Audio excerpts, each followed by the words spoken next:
Good afternoon, everyone, and welcome to our Hot Topics webinar series, a training provided by NASCAS.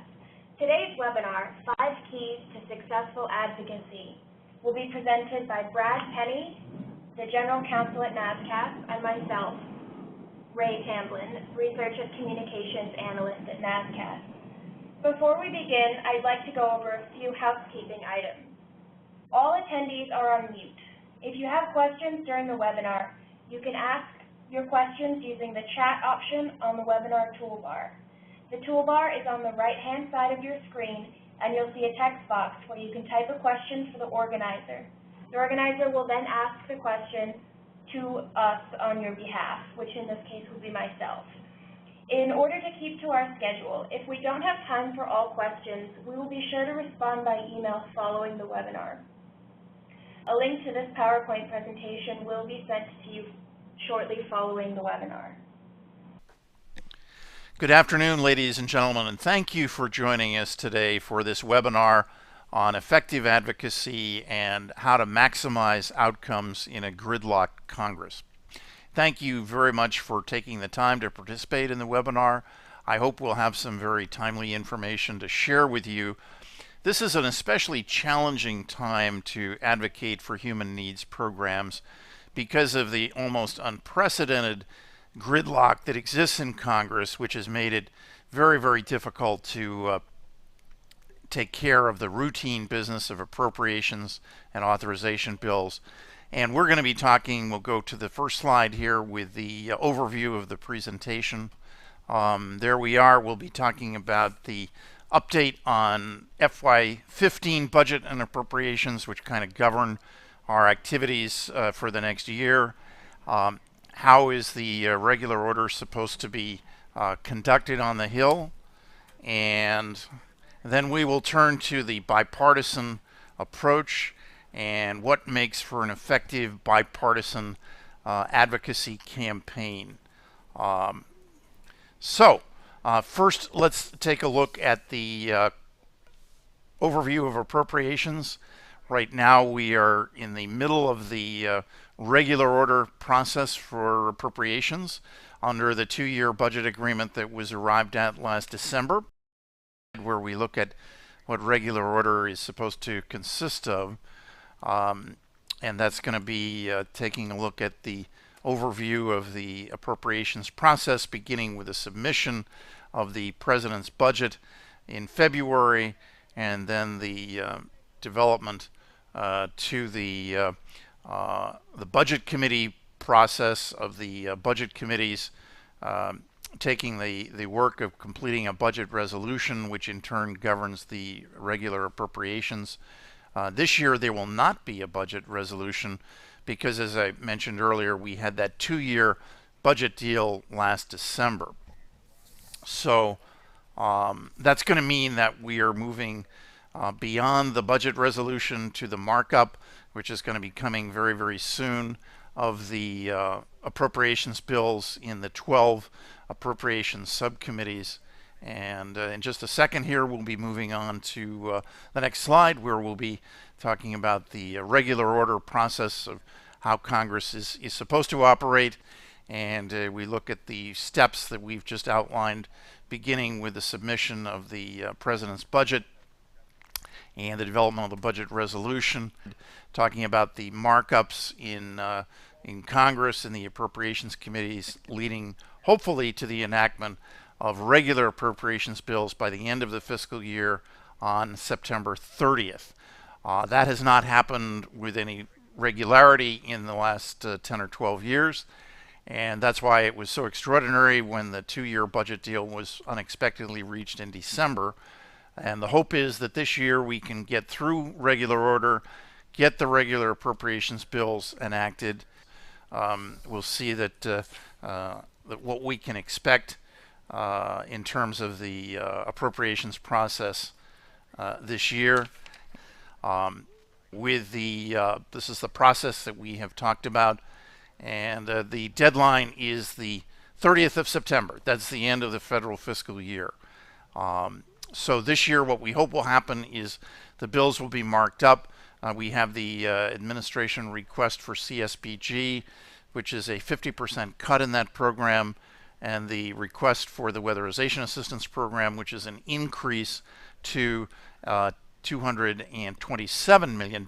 That's good, and so we definitely want to be lobbying to get the administration request. We've done very strong letters in both the House and Senate backing up the administration request. We had 40 senators and 80 members of the House of Representatives writing to the appropriations subcommittees making that request. And in the case of CSBG, NASCASP has submitted testimony opposing the president's recommended 50% cut in the program, and we will be urging the Labor HHS Appropriations Subcommittee to reject the recommended cut in CSBG, and we are hopeful that that program will be funded at the same level as a year ago. So we will be turning here in just a second. You'll see us move to the next slide, and we'll be talking about the steps for effective advocacy. How can we meet the extraordinary challenge of dealing with a gridlock in Congress, which has produced the impasse on spending bills? We have the Republican control of the House of Representatives, Democratic control in the Senate, and this gridlock has produced unprecedented lack of productivity on the part of the Congress.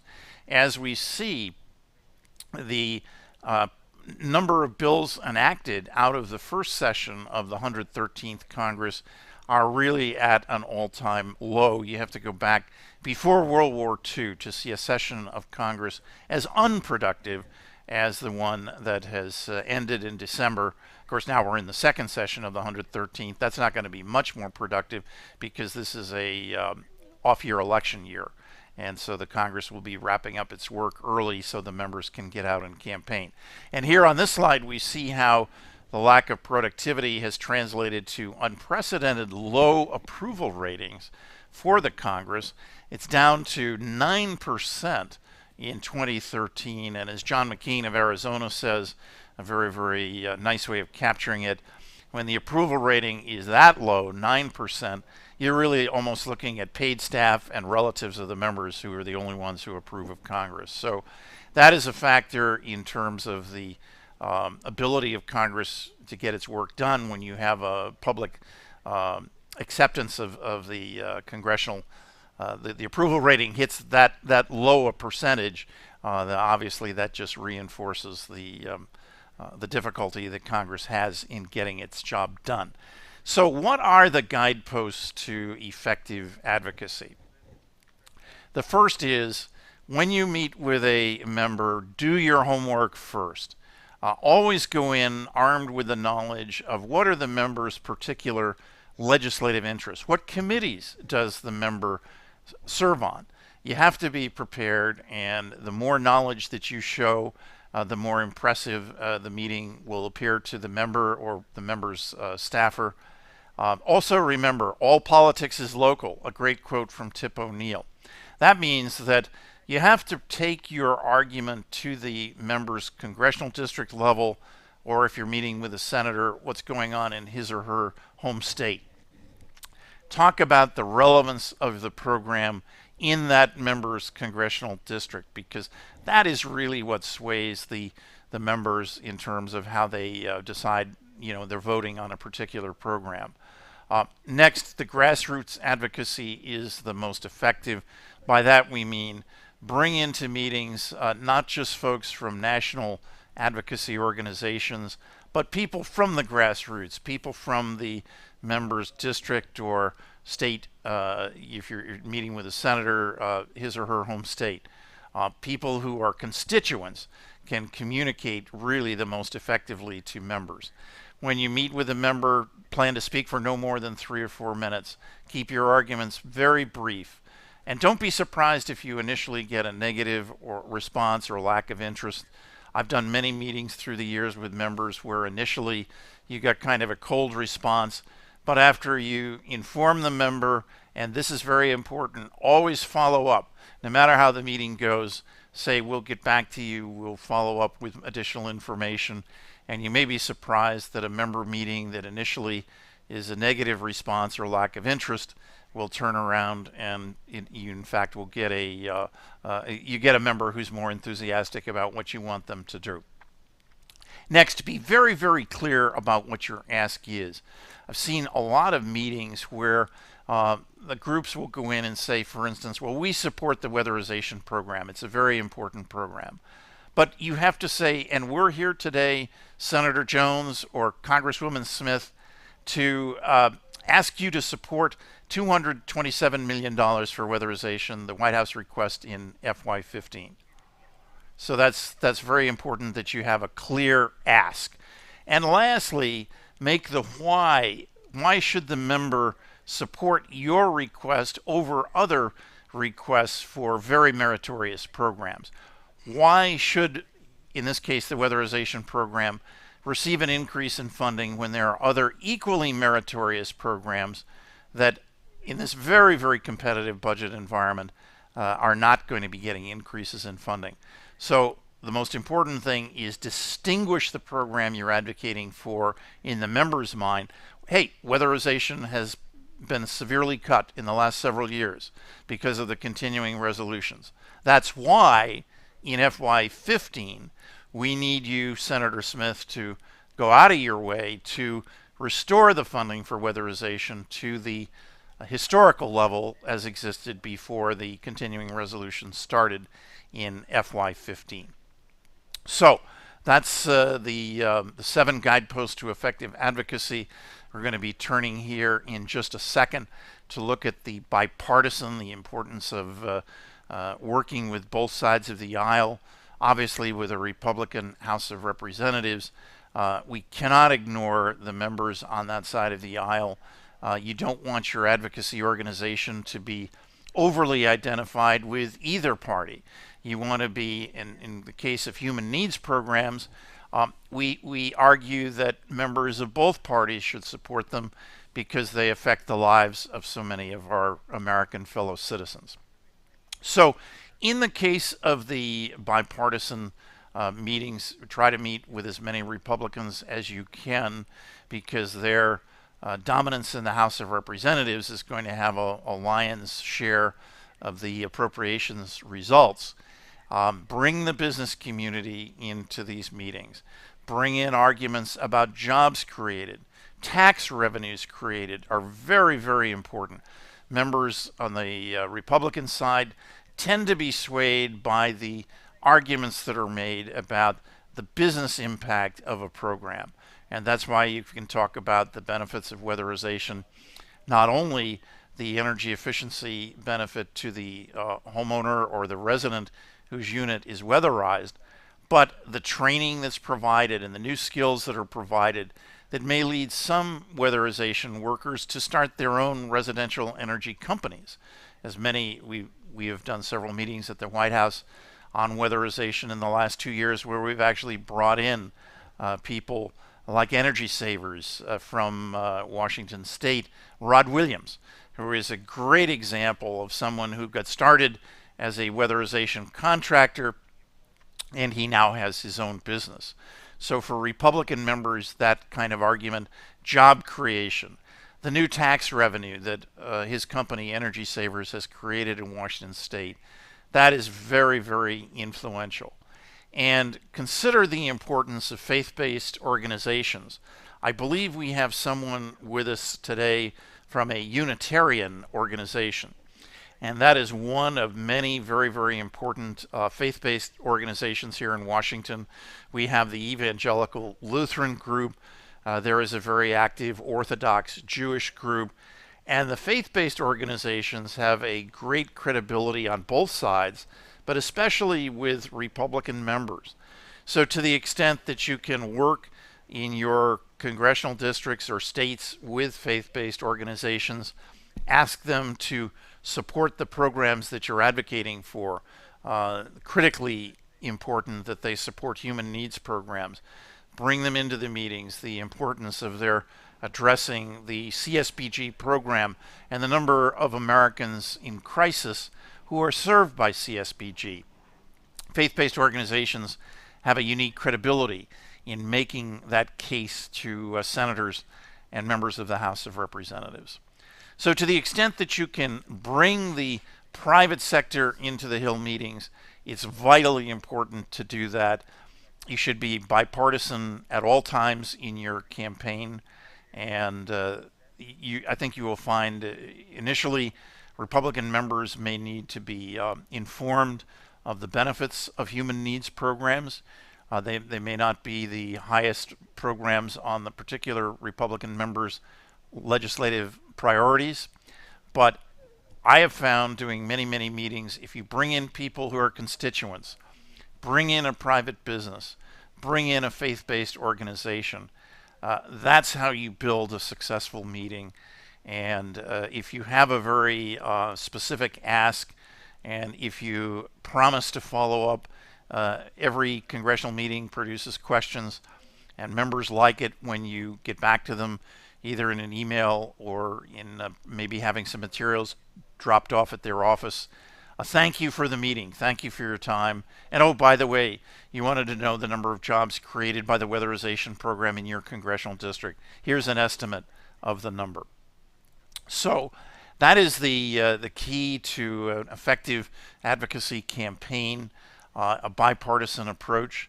And what we're going to do here momentarily is listen from my colleague Ray Tamblyn on the importance of social media.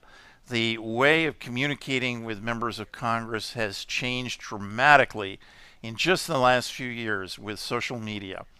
And this is something that has a great potential for affecting your advocacy campaign, to use Twitter, Facebook, the other kinds of social media that Ray is going to talk about.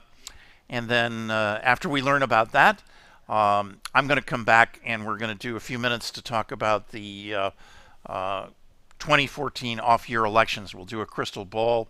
We talk about the House of Representatives. We talk about the Senate. And we'll take a quick peek at the 2016 elections. So with that, I'm going to turn it back to Ray Tamblyn. Thank you, Brad. I just want to take a few minutes to talk about the use of social media in terms of advocacy. Many of you are probably familiar with the standard letter writing campaign, in which you get everyone into a room and you all either, especially in light of some of the more recent security breaches, letters are no longer as effective. They're no longer as real time. It does not really do me any good as an organization to have people send letters in many cases because, for example, let's say we've all produced 100 letters and they come into this specific representative that we've all written the letter to over the span of a few weeks due to some flaw in the mailing system. So those 100 people, their effect on that representative has been diluted over that course of the 2 weeks as the letters trickle in. So the new wave, if you will, of advocacy is through social media. The idea here is that you use your online social media presence to achieve the same idea as a traditional letter writing campaign. So you have that flood of support directed at one person, for example, and since it is so real time, you're able to get that kind of impact. So I'm just going to take a step backwards for those of you who may not be as familiar with Twitter. So one of the best things about Twitter is the ability to share, connect, and distribute information almost instantly with much more freedom than either a physical mailing address or even through Facebook. And I'll talk a little bit more about that as well. But a little bit of background. So Twitter lets you create an online presence through your homepage and the handle, which is indicated here by the @ symbol. And by using this @ symbol, I can directly link to the user on the other end. So if someone were to tweet directly at me using @NASCAP, I will get a notification that I have been mentioned online in an online forum. So I will be aware that people are talking about me, which is really important when it comes to advocacy, because most of the people that have clout in the government either have a staff member that is doing a social media profile for them, or they may be doing their own social media. We all have probably seen that Joe Biden is now on Instagram, and all of the discussion that has gone around about Obama's selfies, for example. So social media is very aware and a very critical part of this new way of doing governance and trying to connect with the community. And so by using this @ symbol, I can directly link to the user on the other end. And so what's important about this is that I can use the handle of people, such as, @Barack Obama, for example, or I can use it as an organization. So if I'm talking about myself as an organization, I would use the @NASCAS. And the important thing here is that if I'm not friends with you, for example, as in Facebook, you need to be friends, you have a mutual established relationship. With Twitter, I don't necessarily need to have a connection, a pre-existing connection with you to say, hey, @agency, I've seen your work, or hey, @agency, have you heard about this new initiative? So Twitter gives me a lot of freedom and a lot of flexibility to connect with and become part of organizations' efforts that don't necessarily know who you are. Let's say you're either an individual or a small community action agency, or someone who wants to become part of some sort of online communication, but you don't necessarily know who they are, so you can't send them a friend request on Facebook. What you're able to do is find their handle, and you can do that really quickly with a Google search. Just type in, @representative such and such Twitter, and their handle will automatically pop up. And so with this ability, I'm able to reference, converse with, and follow updates from people who do not follow me back, or with whom I don't have that relationship already. And so by being able to build this and create this sort of online connection and an online contact, I'm able to have a much wider impact as an organization and even as an individual. One of the key things here as well is that using the @ symbol, for example, you see here @Barack Obama and @Labor Secretary, I'm able, using those handles, this sample tweet would have shown up as a notification to the staffer or the staff members that are running the president's social media feed as well as the Labor Secretary's feed. So they're able to see as soon as I mention them that there's a conversation that's happening that is referencing these two key people. And by doing so, I'm able to alert them that there's a conversation that's going on around their names. And then as you can see here with the red underline, these are the hashtags. So I've underlined the hashtags because these are really critical parts of specifically Twitter, and they also are pushed over onto Facebook. But specifically in this scenario, the hashtags let us follow, participate in, or get alerts from anything ranging from political movements or campaigns or discussions around specific events or theoretical concepts that are of interest to me, whether I'm an individual or an agency. And so here is that a really important point here that I really want to underscore is that anyone who is following a specific hashtag is able to see what's going on in these conversations. So if you are familiar with the Google News alerts that you can set up, you can search for a topic and you'll see everything related to that topic. The hashtag on Twitter is the equivalent. If I have focused my search on Twitter on poverty, for example, I will see every single tweet in real time as people contribute to a discussion about poverty. So for example, here you can see that I have underlined raise the wage and renew UI. These are two specific examples of online campaigns that anyone who cares about the issue, either for or against, is able to contribute to. So these are not partisan. These are simply hashtag conversations that you can be part of, whether you want to say hashtag raise the wage is a poor idea, here's a statistic why, or hashtag raise the wage, there are people living in poverty in my community who would benefit from this. So a really important thing is that these are not partisan. So you can use them to do and access any sort of conversation and add your voice in, just like you would be having a conversation in person. So these two sample tweets are just that. They're examples of how you can add your voice to a real-time, highly trafficked conversations and Twitter campaigns. So this example, the Raise the Wage hashtag, lets people converse, share facts and statistics, and urge key members of the government and their representatives to act on this issue. And similarly, the Renew UI lets people discuss and urge action for the unemployment insurance extension. So as you can see, I have said in this sample tweet last year, the CSBG network served 16 million people living in poverty. Let's raise the wage. So this is an example of how I've used my organizational data that we've collected from the network, and I've distributed it as a fact. You know, we have this information, we have served this many people living in poverty, and I've contributed my voice as an organization to this online campaign. And by doing so, anyone who is following the Raise the Wage online Twitter conversation sees this statistic, sees this fact, and sees my position on it, as well as the staff members for Barack Obama and the Labor Secretary, since they've received a specific notification that they've been mentioned in my tweet. So I've done a whole lot of things with only 140 characters, and that's really the power of the hashtag.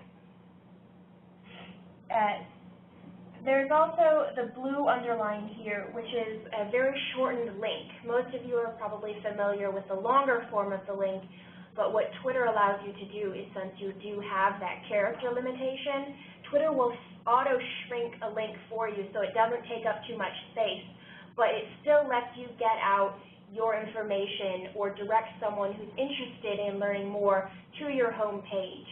So if you wanted to do something that required a call to action to your community, for example, you might say something along the lines of, you know, hey, those of you who are interested in reaching out to a representative in this specific county, click on this link, which would be underlined in blue in this example, and it would take you to a page where you could say, enter your information into an auto-generated email of support for or against a specific topic. So this would be sort of a jumping off point to take someone to a larger and more detailed advocacy platform that you may have put together as an organization. And so one of the really great things about Twitter is that I can enter these kinds of conversations no matter how many people I have on staff, or whether I may just want to enter these conversations individually. I may not want to be associated with an organization. Let's say my organization has nothing to do with advocacy, but I have a topic that I feel very strongly about. I'm able to use Twitter as an individual with my own Twitter handle to add my voice. And since I happen to be one person, and there is also organizations who are always looking for individual stories. So for example, on the Renew UI, if I am an organization that wants to advocate for the renewal of the unemployment insurance, I can use that hashtag to leverage my network and ask people to do things in terms of advocacy or reaching out to their congressmen. But as an individual, I can also reach out using that same hashtag and say, I am an individual who is unemployed and has run out of unemployment insurance, and here is my story.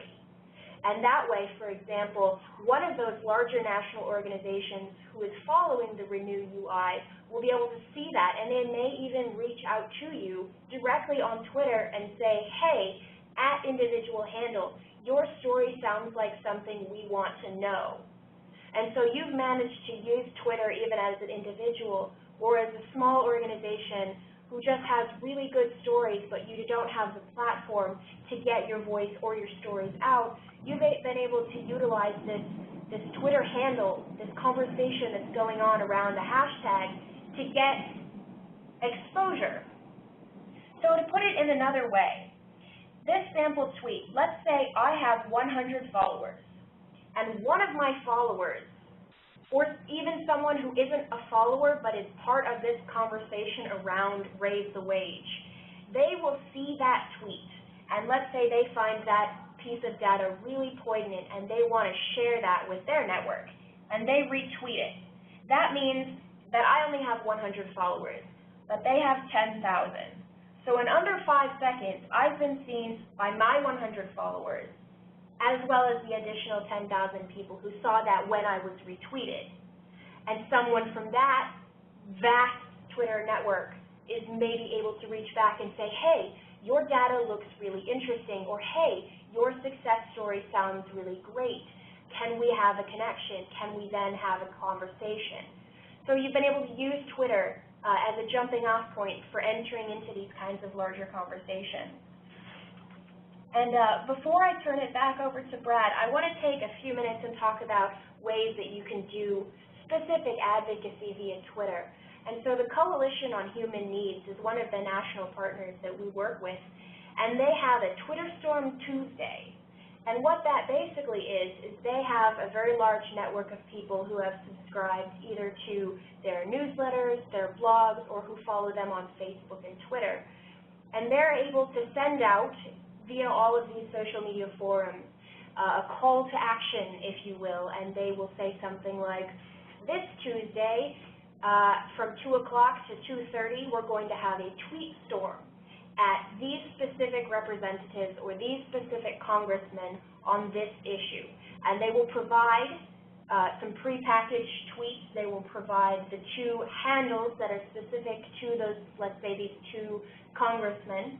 And they will also provide the hashtag if I want to create my own.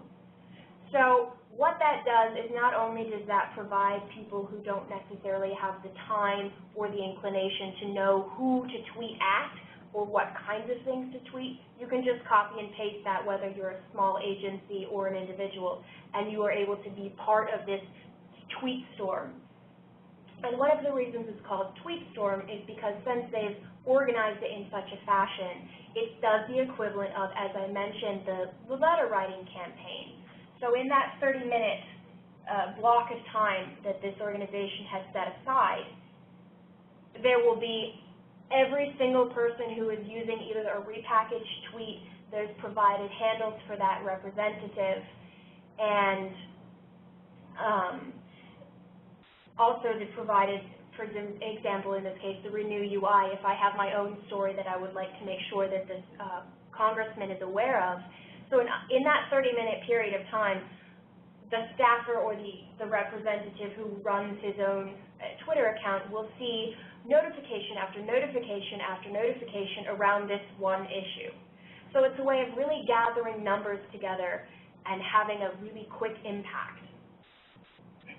And so I see a question here that, what if I want to see what NASCAST is tweeting, but I don't have a Twitter account, or I don't know who to tweet at because I don't have the time, or my work blocks Twitter on my office computer? One of the ways you can do that is to go to the NASCAST homepage. We have on the side, I believe it's the left-hand side, we have a constantly updating Twitter feed. So you can see the people that I may be tweeting at the most, or you can see updates and you can find out what's going on in terms of the Twitter universe. So let's say that you are an individual or a small agency and you have a great success story, and you have someone who would really want their story shared on why it's important to raise the wage, for example. But you have, you've put it online, you have it in a blog post, but you don't have the time, the capacity, or let's say your work account blocks Twitter. So what you could do is you could email that to NASCAST and say, hey, I have this great story, but I can't get it out to the people that would be the most able to use it and benefit from this. Can you help me use my voice? Because that's one of the reasons we are here. As a national organization, we know who the main tweeters are, we know who's having these online conversations. So a lot of times we've done the legwork for you. So if you drop me an email that says, hey, I have this great story on why I think the congressman in my home district would really be benefited and have a lot of constituent support. And here's an example of someone who would support him if he were to push for raising the wage. And then you share the link with me, I will be able to know his handle, and I'll be able to know which kinds of Twitter handles to use and the hashtags. So this may sound like a lot of work, but you do have a lot of resources that you can use. So I see another question. Is there a menu of hashtags that I can use on Twitter, or can you make up your own? You absolutely can make up your own, but one of the downsides of making up your own is that they may not be seen by that many people, because if there's a pre-existing hashtag that has a very large dialogue around it already, that's something that people will be watching for. So for example, this Talk Poverty is not underlined here, but it is a very well-established, very large, and very active community online forum that discusses anything to do with poverty in the United States at a local, federal, or state level. And so if you have time to do nothing else and you work in anything to do with poverty, you can use that hashtag to get your information out there. And if there is a large deal of interest in a menu of hashtags, I'm more than happy to make one and distribute them to you. However, one of the downsides of doing that would be, let's say, for example, I'm very active right now on the renewed UI. And let's say on some chance that the unemployment insurance is renewed. That hashtag will no longer be as active because the community backing will no longer be as necessary because you've achieved the aim of that campaign. So one of the cons of Twitter is that it does require you to be aware in real time of what is a pressing topic and what is simply, thank God it's Friday, that's never going to go away, and that's a very popular hashtag, but it isn't one that's going to necessarily be an advocacy-based online community. So I realized that was a lot of information in one go. So are there any other questions for me before I turn it back over to my colleague?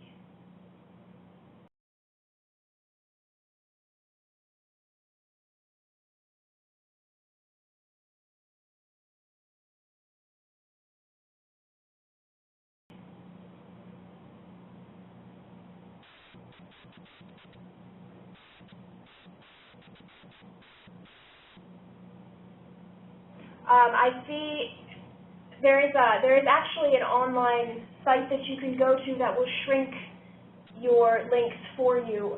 For this, you can either go directly to the Twitter website and shrink using the link application that you just copy and paste the link into, and then it shrinks it. But you can also go to bit.ly.com, and that'll shrink it for you, and then you just copy and paste. All right, then there's another quick question. Your character limit is 140, and we generally recommend that you want to use 120 characters, because if someone retweets you, when you add in the retweet and their handle, that will add on characters. So if you've gone right up to the character limit of 140, when they retweet you, some of your original tweet and that really critical information may be lost. So while you do have 140 characters, if you can do it in 120, that gives you room for people to retweet you or add their own comments, like totally agree, retweet. So that gives you just a little bit more flexibility in terms of getting a conversation started.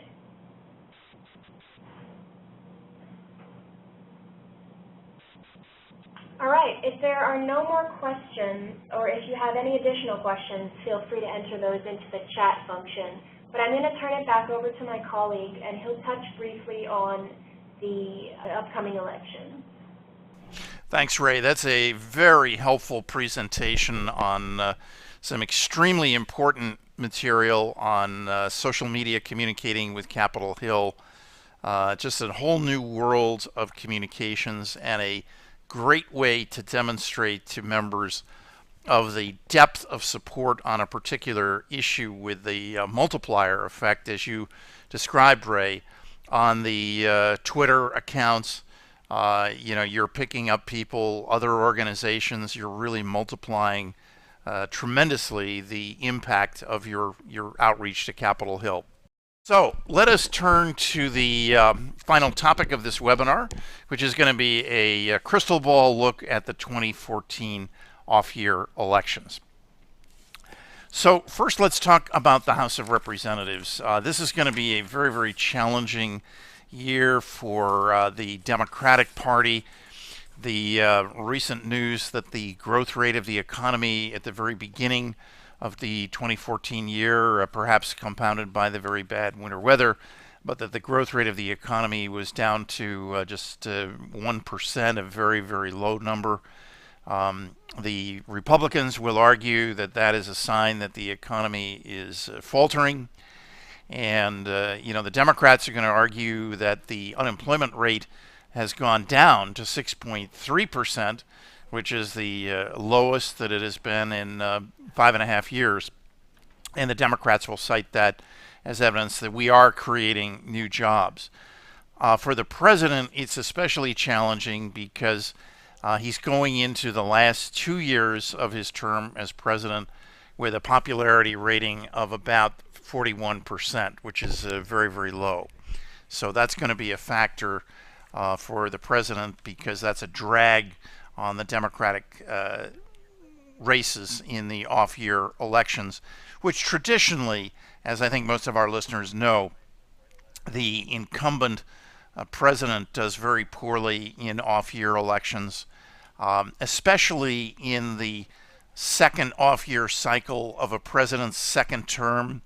Eisenhower in 1958, Lyndon Johnson 1966, very unsatisfactory for them off-year elections.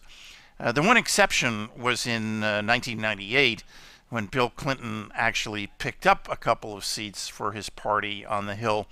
But that was the year of all of the troubles and the resignation of Newt Gingrich. The Republicans had some internal housekeeping issues, so you can argue that the 1998 off-year election was an anomaly.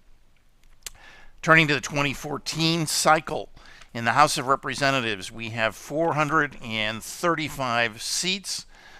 Currently, it is the Republican majority, and the Democrats would need to take 19 seats to regain control of the House, and the Republicans could afford to lose approximately 15 seats. The magic number in the House of Representatives is 218 needed for a majority. Although the Republicans have problems with certain seats, like Congressman Grimm in New York, who was indicted this week, and it appears as if it's too late to get him off of the ballot, it appears that the Republicans will be able to hold the House of Representatives. There are several reasons for that. The incumbents are really gerrymandered into their congressional districts to make a competitive race very, very difficult. One of the major issues confronting our democracy, like the filibuster in the Senate, which people say is undemocratic, is what we refer to as the gerrymandering of congressional districts, which means drawing the district in a way that it is not competitive, and the redistricting has left one party or the other in lockstep control of that district. In fact, it is said that only about 5% of House races are truly competitive.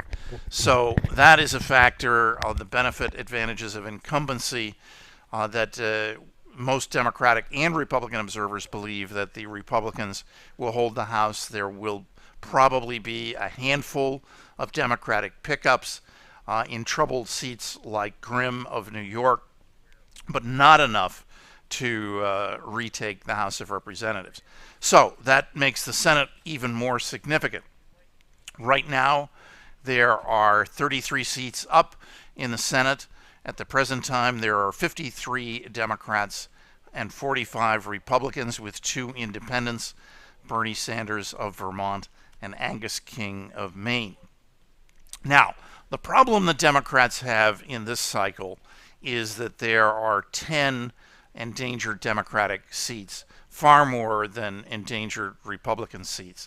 And most of these, if you look on the slide that is on your screen right now, most of these endangered Democratic seats are in states that Governor Romney carried against President Obama in the presidential election of just 2 years ago.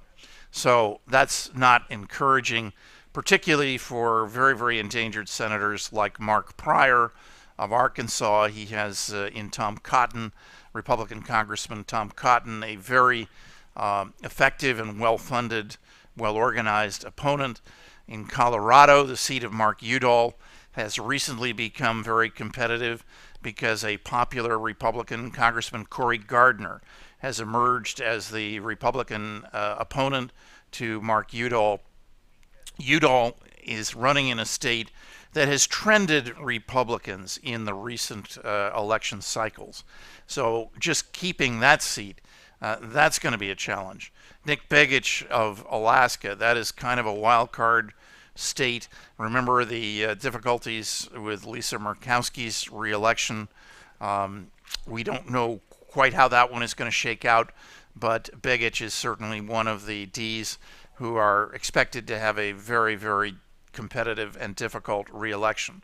Mary Landrieu in Louisiana. Michigan has emerged as a bellwether state for the following reason. Traditionally a Democratic state. It's 20 years since the Republicans last elected a senator, Spencer Abraham, in 1994.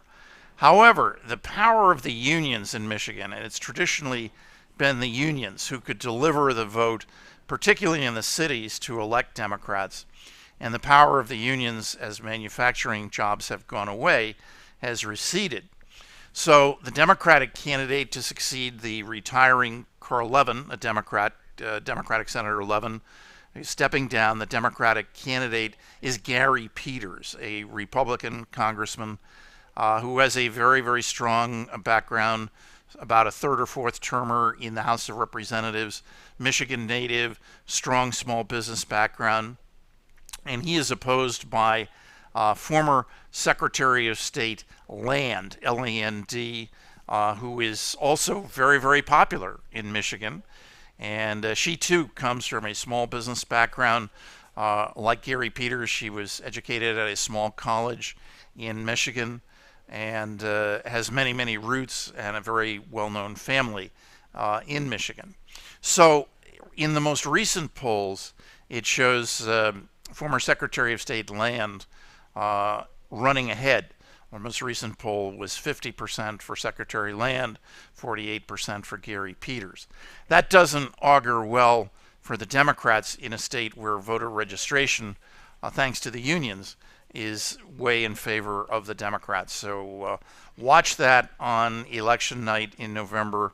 If former Secretary of State Land is able to defeat Gary Peters in the race to succeed Carl Levin, that could be the indicator of what's referred to as a wave election, in this case a wave election for the Republicans. New Hampshire is also going to be competitive because since the slide was created, former Massachusetts Senator Scott Brown has announced that he will challenge New Hampshire Senator Jeannie Shaheen. Now, she is a very popular former governor and has been very effective in the Senate. Many of you may know her as the author of the Shaheen-Portman Energy Efficiency Bill, which NASCASP is supporting. And being a former governor, she's very well known. Scott Brown is a bit of a wild card. He's a carpetbagger coming over from crossing the state line from Massachusetts, but he has the ability to raise money, and that's going to be a very, very tough state for the Democrats to retain. New Hampshire being very closely divided in voter registration between Democrats and Republicans. North Carolina, another very, very competitive state, incumbent Kay Hagan. The problem there is that key Democratic constituencies in North Carolina have a tendency not to turn out. Off-year voting turnout is traditionally very, very lower. We had about 58% turnout in the presidential election of 2012, and that number will be down considerably in 2014. So for Kay Hagan, it's really a get out the vote challenge. North Carolina is a very competitive state, as between R's and D's. Republicans seem to have been trending in recent congressional races, so that's going to be tough. So West Virginia, just to comment on one other Senate endangered seat for the Democrats, Jay Rockefeller retiring, Shelley Moore Capito, daughter of former Governor Arch Moore, is very, very well known throughout the state. She has a strong record serving in the House, and the indications that we have from our contacts in West Virginia are that she is way ahead. Her opponent is a woman, former statewide office holder, and so either way, West Virginia will be represented in the Senate starting next year with a woman, and right now it's looking like that's going to be Shelley Moore Capito. Okay, who are the endangered Republicans? Well, the main one is the current Senate Minority Leader Mitch McConnell in Kentucky. He is endangered because he is a longtime 30-year senator. Many people feel he has worn out his welcome in Kentucky. He has a very well-funded and well-organized Democratic opponent, and that is one seat that could be a pickup for the Democrats in defeating Minority Leader Mitch McConnell. The other state that could be a Democratic pickup is Georgia, where Michelle Nunn, daughter of the very well-known and respected former Democratic Senator Sam Nunn, is running, and Michelle Nunn is raising a lot of money and running against a Tea Party Republican congressman. He is believed to be the most likely primary winner to oppose Michelle Nunn in Georgia, and he is someone who has been known for making some extreme statements that could come back to bite him, that Michelle Nunn might be able to exploit. So Georgia is definitely a state to watch if her campaign comes together. Michelle Nunn could be a surprise pickup for the Democrats. But still, the balance with the seats that are up favors the Republicans. And the prediction here in this crystal ball is the Democrats will lose 5 seats, and they will need the vote of the 2 independents, Angus King and Bernie Sanders, to organize the Senate. It'll be a 50-50 tie, and that means Vice President Joe Biden will be spending a lot of time in the presiding officer's chair in the Senate over the next 2 years, breaking ties. That's when the Vice President gets to vote, when it's a tie vote in the Senate, and it looks like there is a very, very good chance of that happening. But again, the prediction of this crystal ball is that with the votes of those 2 independents, the Democrats will retain the Senate. We had a question that came in earlier from one of our listeners as to, is there anything on the horizon that may lead to a change in the current pattern of gridlock in government? Excuse me. I think it's important to point out that in politics, everything is cyclical. And right now we are in a very strong cycle of obsession with cutting the budget. Even all of the Democrats running this year for re-election, you look at their campaign websites, the first thing that they say is they're committed to reducing the federal deficit, balancing the federal budget. So that has become something that is a mantra in our national politics right now. The frenzy over reducing federal spending has led to the popularity of the Tea Party faction within the Republican Party. And while that has not translated at the national Republican level to any coherence in terms of a strong Republican presidential candidate emerging for 2016, it has been very effective for the Republicans in these congressional races, and that's a factor that we've got to watch in 2014. However, it is my view, in response to the question of when will we see a change in the cycle, I think 2016 could be the beginning of a new Democratic wave, particularly if Hillary Clinton does run. I think that her coattails could bring in a Democratic House of Representatives, and in the year 2016, the Senate races that are up that year are much more favorable to the Democrats. So even if the Republicans do take the Senate this year by a 1-vote, 2-vote margin, the number of endangered Republicans in 2016 in the Senate is much higher than the number of endangered Democrats. And there's the coattail effect of a strong Democratic presidential nominee. That's assuming Hillary Clinton runs. If she does not run, and it's by no means clear that she will, if she is elected president in the year 2017, she will turn age 70, which is old for a incoming president. Back there with Ronald Reagan turned age 70 in the year in which he was inaugurated, and John McCain was 72 when he actually ran. So that will be a factor in Hillary's decision, as will considerations relating to her health. And on the Republican side, we have to see in 2016 whether a consensus will emerge around a contender like Jeb Bush, prospect of a third Bush presidency. Will he be able to be attractive to Hispanic voters, other constituencies that the Republicans must reach out to have any hope of regaining the presidency? So in a way, the 2014 off-year elections are kind of a setup, if you will, to what we can anticipate in the year 2016. Look to see if President Obama is left with a Republican-controlled Senate and Republican-controlled House, in which case the presidential race for 2016 will start very early, and the president will be looking at legacy items that he can achieve through the executive branch without going to Capitol Hill, and messaging heavily against a Congress that refuses to raise the minimum wage, that refuses to deal with immigration, that refuses to deal with climate change. That'll be what we'll be hearing should the Republicans take the 2014 off-year elections. And then we'll see where that sets up the 2016 presidential cycle. And will Hillary Clinton run? Will there be a consensus on the Republican side? All that remaining to be determined. Now, we had one last question that came in. Is there any requirement that the president submit a budget on time? The caller points out that the last 2 years, the president has not submitted the budget in February, which is actually is a statutory requirement. First Tuesday in February for submission of the budget. However, it's one of those things, like in sports, the expression "no harm, no foul."